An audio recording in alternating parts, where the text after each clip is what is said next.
আসসালামু আলাইকুম। বরিশাল.নিউজ থেকে রাত ৯টার শীর্ষ সংবাদে আমি ফারহানা করিম তুলি। প্রথমে সংবাদ শিরোনাম, পরে বিস্তারিত। বরিশালে বিনা ভিজিটে রোগী দেখছেন ডাক্তার বুলবুল পারভীন। আগৈলঝাড়ায় ভোট গ্রহণে কর্মকর্তাদের প্রশিক্ষণ অনুষ্ঠিত। বাউফলে ছাত্রলীগ নেতা সহ আটক ১২, বস্তা ভর্তি দেশীয় অস্ত্র উদ্ধার। আগৈলঝাড়ায় পুষ্টি সপ্তাহের সমাপনী অনুষ্ঠান ও পুরস্কার বিতরণ। বাকেরগঞ্জে শিক্ষার্থীদের কাছ থেকে অতিরিক্ত ফি আদায়ের অভিযোগ। ভোলায় ছোট ভাইয়ের হাতে বড় ভাই খুন। বঙ্গোপসাগরে ৬৫ দিনের নিষেধাজ্ঞা, চরম দুশ্চিন্তায় জেলেরা। ধেয়ে আসছে ঘূর্ণিঝড় রেমাল। এতক্ষণ শুনলেন সংবাদ শিরোনাম, এখন বিস্তারিত। বরিশালের পপুলার ডায়াগনস্টিক সেন্টারে দিনব্যাপী বিনা ভিজিটে রোগী দেখেছেন বক্ষব্যাধি বিশেষজ্ঞ ডাক্তার বুলবুল পারভীন বনি। ২২ মে বুধবার সকাল ১০টা থেকে সন্ধ্যা ৬টা পর্যন্ত শতাধিক রোগীকে চিকিৎসা সেবা দিয়েছেন তিনি।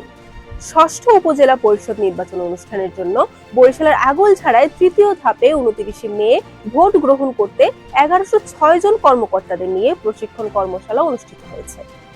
পটুয়াখালীর বাউফলে এক বস্তা দেশীয় অস্ত্রসহ ছাত্রলীগের সাধারণ সম্পাদক ও তার ছোট ভাই সহ কিশোর গ্যাংয়ের ১০ জন সদস্যকে আটক করেছে বাউফল থানা পুলিশ।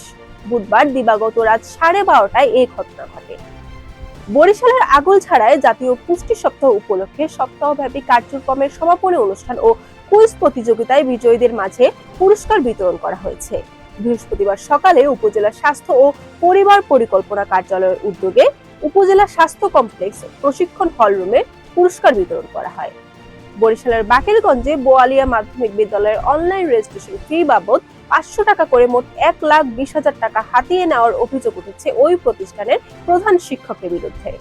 ষষ্ঠ থেকে অষ্টম শ্রেণী পর্যন্ত মোট ২৩১ জন ছাত্রছাত্রীর কাছ থেকে এই টাকা আদায় করা হয়। ভোলায় পারিবারিক বিরোধকে কেন্দ্র করে দুই ভাইয়ের মধ্যে সংঘর্ষের ঘটনায় ছোট ভাইয়ের হাতে বড় ভাইকে খুনের অভিযোগ উঠেছে। বৃহস্পতিবার সকালে সদর উপজেলার দক্ষিণ রতনপুর গ্রামে এই ঘটনা ঘটেছে। দেশের সামুদ্রিক জলসীমায় মাছের প্রজননে মাছের বংশ বিস্তার বাড়াতে মাছ ধরার উপর ৬৫ দিনের নিষেধাজ্ঞা দেওয়া হয়েছে। সোমবার ২০ মে থেকে ২৩ জুলাই পর্যন্ত এই নিষেধাজ্ঞা থাকবে। নিষেধাজ্ঞার কারণে সমুদ্রগামী লাখো জেলের মধ্যে উদ্বেগ বাড়ছে। আঘাত হানবে ঘূর্ণিঝড় রেমাল। এখনো আঘাত না হানলেও যার প্রভাব পড়তে শুরু করেছে দেশের বিভিন্ন অঞ্চলে। এর মধ্যে বৃষ্টি হয়েছে দেশের কোথাও কোথাও, তবে রাজধানী ঢাকাতে এর প্রভাব এখনো দেখা যায়নি। বরিশাল.নিউজ।